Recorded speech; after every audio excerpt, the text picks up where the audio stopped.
आप सबका स्वागत है मेरे YouTube channel scan edu tech पे। आपके द्वारा बार बार रिक्वेस्ट की जा रही थी कि अगर हम अपना सेंट्रलाइज्ड पर्सनल इन्फॉर्मेशन सिस्टम यानी कि CPIS का पासवर्ड भूल गए हैं और हम लॉगिन करना चाहते हैं पर हम अपना पासवर्ड भूल गए हैं, तो हम अपने पासवर्ड को फिर से रीसेट कैसे कर सकते हैं। सो आज की इस वीडियो में मैं आपको लाइव दिखाने वाला हूं कि कैसे हम अपना पासवर्ड को रिकवर कर सकते हैं। उसके लिए लैपटॉप से किसी ब्राउज़र को ओपन करके उसकी सर्च बार में एक URL टाइप करना है। मैं उसका लिंक अपने वीडियो के डिस्क्रिप्शन बॉक्स में दे दूँगा, Jkcpis.nic.in। जैसे आप सर्च करेंगे हमारे सामने जो Jkcpis का जो ऑफिशियल वेबसाइट है वो ओपन हो जाएगी, जहाँ पे आप देख सकते हैं आपने जहाँ पे आ जाना है लॉगिन कॉर्नर पे आ जाना है। आप जहाँ पे देख सकते हैं लॉगिन, तो जहाँ पे आप जहाँ पे स्क्रॉल करेंगे, जैसे स्क्रॉल डाउन करते जाएंगे तो जहाँ पे नीचे एम्प्लॉई रजिस्टर्ड और उसके साथ में आपको एक ऑप्शन मिलेगा फॉरगेट पासवर्ड, आपने इसके ऊपर क्लिक कर देना है। जैसे हम इसके ऊपर क्लिक करेंगे हमारे सामने नेक्स्ट टैब ओपन हो जाएगी। आप जहाँ पे देख सकते हैं हमारे सामने एक नेक्स्ट टैब ओपन हो गई है, जहाँ पे बताया जा रहा है फॉरगेट पासवर्ड। तो जहाँ पे यूज़र नेम की जगह आपने क्या लिखना है, अपना एम्प्लॉई ID जो कि आपका CPIS नंबर है, जिसमें 6 लेटर और 8 उसमें नंबर रहेंगे। विदाउट स्पेस आपने कैपिटल लेटर में इसमें टाइप करने हैं। टाइप करने के बाद नीचे आपने जहाँ पे अपनी ईमेल को टाइप करना है, जो ईमेल आपने CPIS सिस्टम के साथ रजिस्टर्ड करवाई है। उसके नीचे आपने ये कैप्चा यहाँ पे एंटर करना है और सबमिट पे क्लिक कर सकते हैं। हमने अपनी email, captcha code, employee code, सारी चीज़ें हमने जहाँ पे एंटर कर दी हैं। एंटर करने के बाद आपने सबमिट पे क्लिक कर देना है। जैसे ही हम सबमिट पे क्लिक करेंगे तो जहाँ पे बताया जा रहा है आप देख सकते हैं आपकी स्क्रीन पे एक मैसेज आएगा, password reset link send to your email.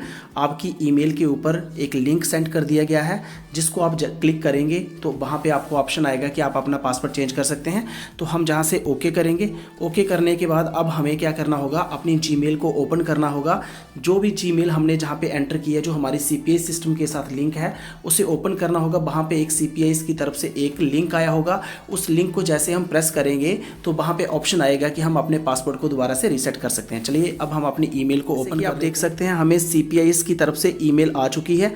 आप जहाँ पे देख सकते हैं आपने इसके ऊपर क्लिक कर देना है। जैसे आप इसके ऊपर क्लिक करेंगे, जहाँ पे एक लिंक आया होगा उस लिंक को हमें प्रेस करना है। आप देख सकते हैं जहाँ पे एक लिंक आया हुआ है, आपने इस लिंक के ऊपर क्लिक कर देना है। जैसे हम इस लिंक के ऊपर क्लिक करेंगे तो हमारे सामने ऑप्शन आ जाएगा, हम अपने पासवर्ड को फिर से रीसेट कर सकते हैं। आप देख सकते हैं हमारे सामने फिर से एक न्यू टैब ओपन हो गई है, सेंट्रलाइज्ड पर्सनल इन्फॉर्मेशन सिस्टम, और यहाँ पे आप देख सकते हैं न्यू पासवर्ड और कंफर्म पासवर्ड। तो जहाँ पे आप जैसे कि आप देख सकते हैं हमने अपना पासवर्ड जहाँ पे रीसेट कर दिया है। जब आप अपना पासवर्ड रीसेट करेंगे आपने इस चीज़ का खास ख्याल रखना है, आपके पासवर्ड में कैपिटल लेटर भी होने चाहिए, स्मॉल लेटर भी होने चाहिए, कुछ आपने स्पेशल करैक्टर भी डालने हैं और नंबर भी डालने हैं। मिनिमम आपका जो पासवर्ड है वो 8 करैक्टर का होना चाहिए। जैसे ही आप अपना new password, confirm password same enter करेंगे, उसके बाद आपने सबमिट पे क्लिक करेंगे। जैसे हम सबमिट पे क्लिक करेंगे हम फिर से सेंट्रलाइज्ड पर्सनल इन्फॉर्मेशन की ऑफिशियल वेबसाइट पे आ जाएंगे। आपने अब जहाँ से लॉगिन कर सकते हैं, लॉगिन में आपने अपना जहाँ पे एम्प्लॉई ID डालनी है, जो पासवर्ड अभी आपने सेट किया वो आपने जहाँ पे एंटर करना है। कैप्चा एंटर करके आप लॉगिन कर सकते हैं और अपने CPIS सिस्टम के अंदर अपने प्रोफाइल को देख सकते हैं। उस प्रोफाइल में आप अगर आप कोई मॉडिफिकेशन करना चाहते हैं आप उस मॉडिफिकेशन को भी कर सकते हैं। मेरे द्वारा दी गई जानकारी आपके लिए काफ़ी बेनिफिशियल रही होगी।